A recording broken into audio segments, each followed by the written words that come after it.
Good afternoon.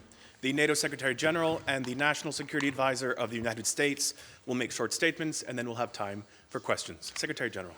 Good afternoon. I've just chaired a meeting of national security advisors from all NATO allies, and I'm glad to be joined today by US National Security Advisor Jake Sullivan. Jake, it's good to see you again, just after we met in Washington last week.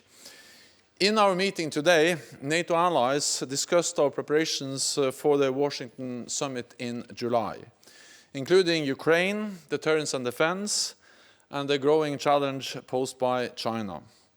Today, allies reiterated their support for Ukraine. This is not charity, it is in our own security interest. A Russian victory would weaken us and embolden not just Moscow, but also China, Iran and North Korea. That matters for Europe's security, and it matters for America's security. By spending a fraction of our military budgets, we have helped Ukraine to destroy a substantial part of Russia's combat capacity. Our support is also an example of true transatlantic burden sharing, where both Europe and North America are making critical contributions to preserve Ukraine's freedom. Last week in Washington, I heard strong support for Ukraine from congressional leaders, both Republicans and Democrats. The debate continues in Washington on funding for a number of important priorities. It is vital that the United States Congress agrees on continued support for Ukraine in the near future, and I count on all allies to sustain their commitment. Today, we also discussed further bolstering NATO's deterrence and defense. At the summit, we will demonstrate that we are delivering on our commitments, including by fully resourcing our new defense plans, investing in new capabilities, and accelerating efforts to strengthen our transatlantic defense industrial base. Since last July, NATO has agreed industry deals worth some $10 billion for ammunition, including $5.5 billion for 1,000 more Patriot air defense missiles just last month.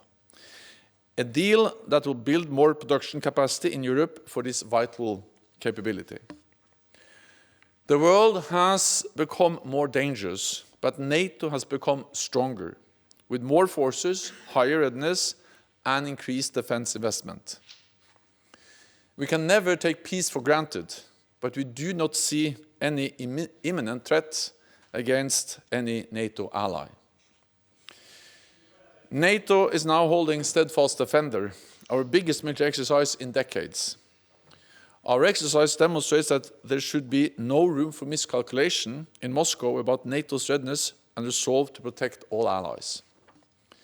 In our meeting today, we also addressed the growing challenge posed by China. Our competitors are increasingly joining forces, and Russia's increasing cooperation with China, Iran, and North Korea raises serious concerns. So it's even more important that NATO is working more closely with partners like Australia, Japan, New Zealand, and South Korea. Today, we also condemned Iran's destabilizing role throughout the Middle East, including its support for terror groups that attack allied forces and civilian shipping. Attacks by Iranian-backed militias in Iraq and Syria against US forces are unacceptable. Iran must rein in its proxies. So, dear Jake, thank you again for your strong personal commitment to our alliance and for the extraordinary leadership of the United States and President Biden as we face global challenges. Together in NATO, we will continue to protect our nations, our people, and our values. And we all look forward to the summit in Washington. So please. Well, thank you, Mr. Secretary General, for convening this meeting of Allied National Security Advisors, our second under the Biden administration. And today was really the first high-level opportunity to begin planning the substance of the Washington summit, and it will continue with the defense ministers next week. The United States looks forward to welcoming our allies to Washington this summer to celebrate the 75th birthday of NATO, but also to showcase the fact that the NATO alliance is bigger, stronger, and more united than it has ever been.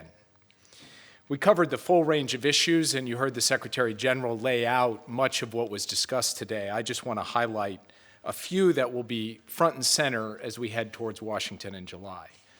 The first, of course, is our shared support for Ukraine.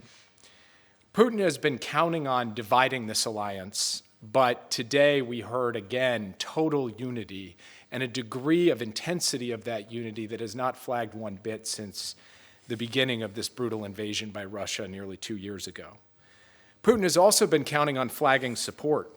Today I heard renewed commitments from many different NATO allies of tangible support for the brave Ukrainians who are defending their country. And as President Biden said yesterday, he is going to drive hard until we deliver a bipartisan package of support for Ukraine from the United States. And as allies, we're committed not just to supporting Ukraine in the current fight, but also supporting Ukraine's long-term deterrence capacity as it works towards becoming a NATO member. And in that regard, we had good discussions today in planning for the NATO summit on the types of practical support that NATO can provide to Ukraine. Second, on burden sharing. At Washington, we look forward to seeing more allies than ever reach the 2% benchmark, a high watermark for the type of burden sharing that has been at the heart of the vision of NATO since the Wales summit 10 years ago. Third, on the defense industrial base, we've learned over the past 2 years that we really need to energize our production of critical capabilities. And we want to highlight progress in this area, but also further work to do in Washington. And it's not just about total numbers, it's also about the types of capabilities that we need to be investing in, because this fight over the last 2 years has taught us about the evolving nature of technology and warfare, and NATO has to stay at the cutting edge in that regard. Fourth, on deterrence and defense posture. At Vilnius last year, we developed as an alliance new regional plans, and by Washington, we need to demonstrate that those plans are executable, and we discussed today the steps necessary to ensure that happens, including things like the Steadfast Defender exercise the Secretary General referenced. Then there's the deepening ties with our Indo-Pacific partners. This is not about bringing NATO to Asia. It is about working together with like-minded partners in the Indo-Pacific on challenges that really transcend geography: cyber, economic security, nuclear proliferation, and yes, the evolving interconnections between Russia, China, Iran, and North Korea, among other issues. We also, as the Secretary General noted, had the opportunity today to discuss the situation in the Middle East, including the threat that Iran poses to regional stability and to a vision of a more peaceful, prosperous, interconnected region. Before I conclude, let me also just say that we very much look forward to welcoming Sweden into the alliance very soon. It's past time that they join as the 32nd member, and we look forward to welcoming them as the 32nd member when we welcome all of the other allies in Washington this summer. So, Mr. Secretary General, let me just say we are so much looking forward to the Washington summit. We see the vibrancy, the vitality, the dynamism in this alliance. We saw that on display today. We see that on display every day as we support Ukraine, as we stand up to Russian aggression, as we deal with the myriad challenges facing our alliance on a 360-degree basis. And with that, let me turn it back to you. Thanks very much. We'll go to questions, starting with Bloomberg in the middle here in the front, please.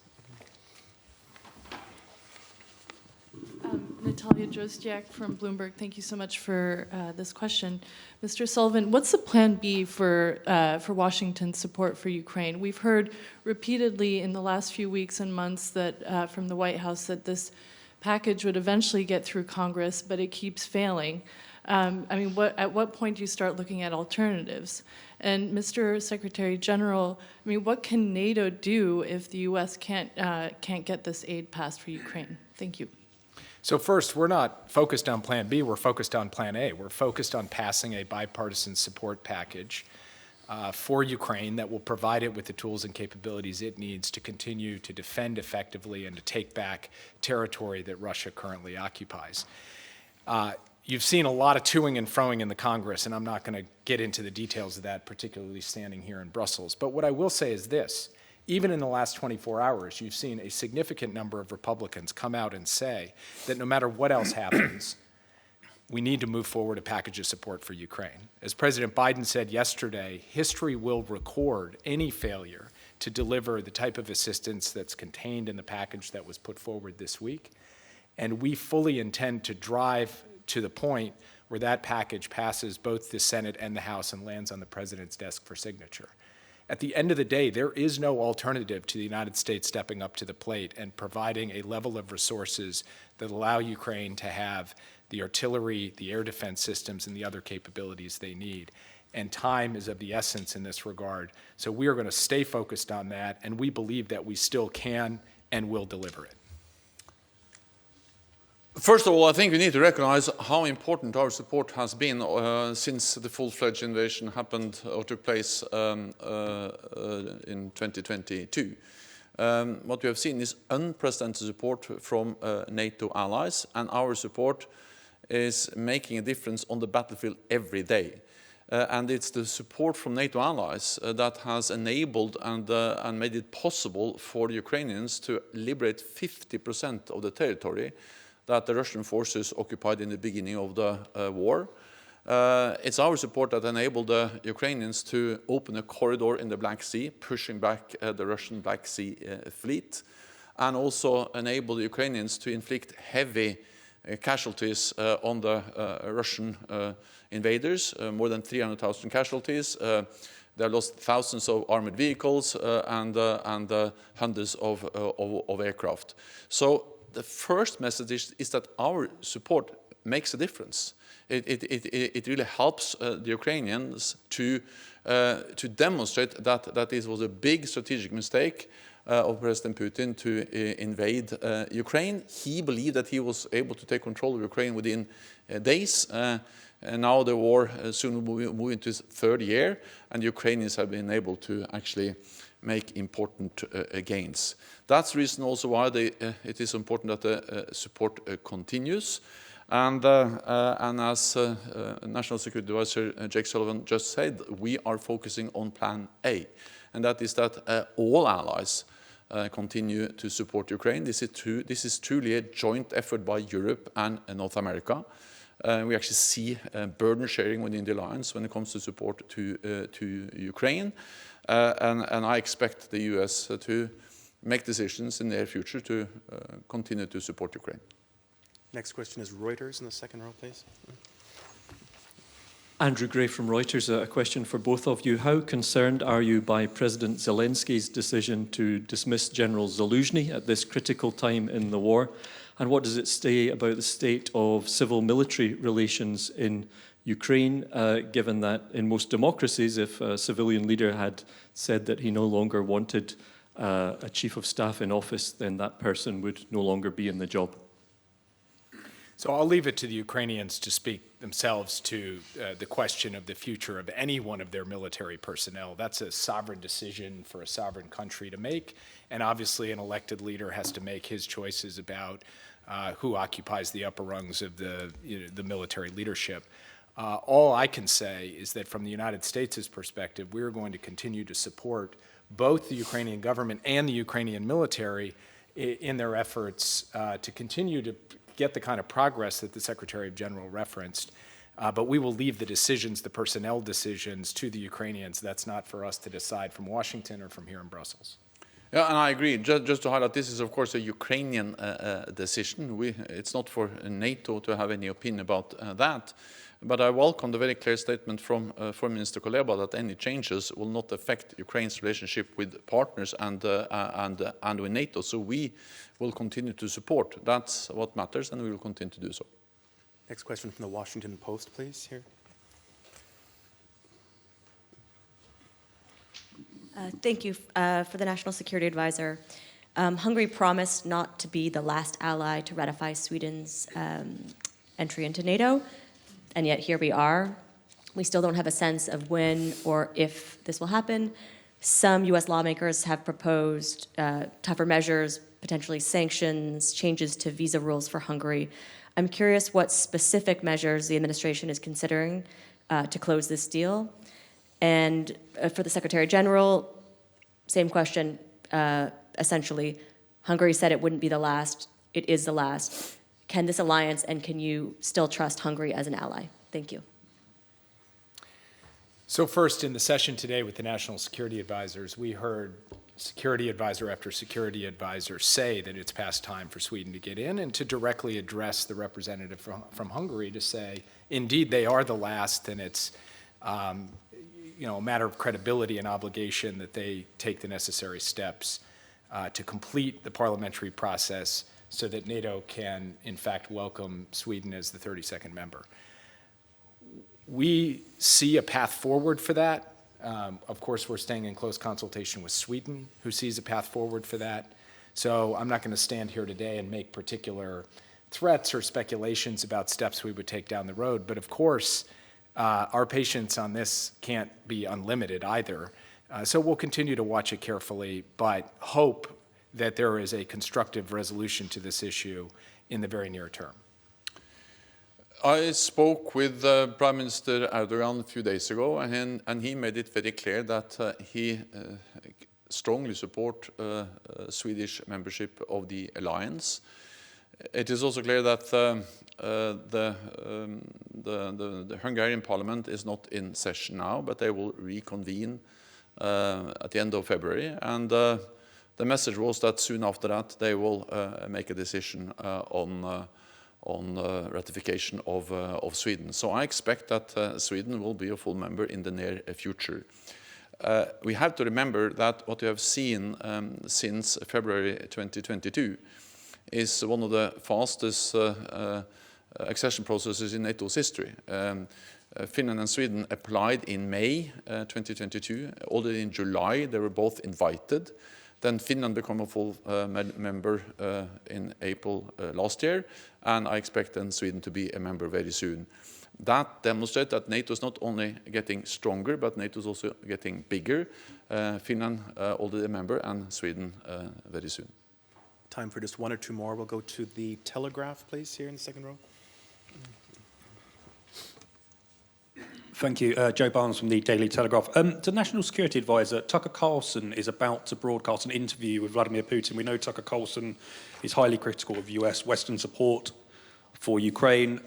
What are you going to do to be countering the message that he puts out at a time when you have your own struggles with Congress and there's lots of sort of doubt amongst Western political bodies, parliaments, over whether we should carry on supporting Ukraine in the long term? And then I guess one for both of you. Ukraine this week's announced a standalone drone force, which puts an emphasis on unmanned and unconventional capabilities. NATO and its allies have been focused on ramping up production for conventional warfare, so artillery shells and air interceptors, etc. Are we capable of now moving that to support Ukraine's wishes to create a sort of a drone-led army? Thank you. Just to your second question, and very interested to hear what the Secretary General has to say as well, but I mentioned in my opening comments that moving our defense industrial base forward has to be about just traditional production of the basics like 155 artillery shells, but it also has to be about the modern technologies that we are seeing adapt and evolve on the battlefield in real time in this war. A few weeks ago, I hosted at the White House a series of technology companies in the United States who are working on unmanned aerial systems, counter UAS systems, and other advanced technologies and technological capabilities that could be relevant to the future of warfare and that have to be part of the planning and the posture of the United States and of the NATO alliance. We have confidence that we have all the tools necessary to do this. We are on the technological cutting edge. We have the best companies in the world, and we have public-private partnerships that can do this work. Now it's a matter of getting all of that integrated and moving it forward. But I believe that that can be done and should be a central priority, as I noted in my opening remarks. With respect to this interview, we've heard voices in the United States, in Europe, elsewhere around the world, casting doubt or casting aspersions on our collective support for Ukraine from the day this war started. In fact, even before this war started. And we have consistently made the case about why standing up and supporting Ukraine is in the fundamental national security interest of the United States and of the transatlantic alliance. And I believe that we have continued to prevail in that argument, that the vast majority of the American people see the merit in that, and a strong bipartisan group of senators and representatives have continued to support Ukraine and continue to believe in that. So we're going to stay the course, and we're going to continue to point out that walking away from Ukraine at this moment, at this time, would be fundamentally wrong from the point of view of our basic national security in the United States and for our NATO allies as well. And we think we will continue to win that argument because we have the truth on our side. I welcome the efforts to modernize the Ukrainian armed forces in the midst of a war aggression by Russia against Ukraine. And that includes, of course, everything they do to invest more and to produce more drones. These efforts are conducted with the support of NATO and NATO allies.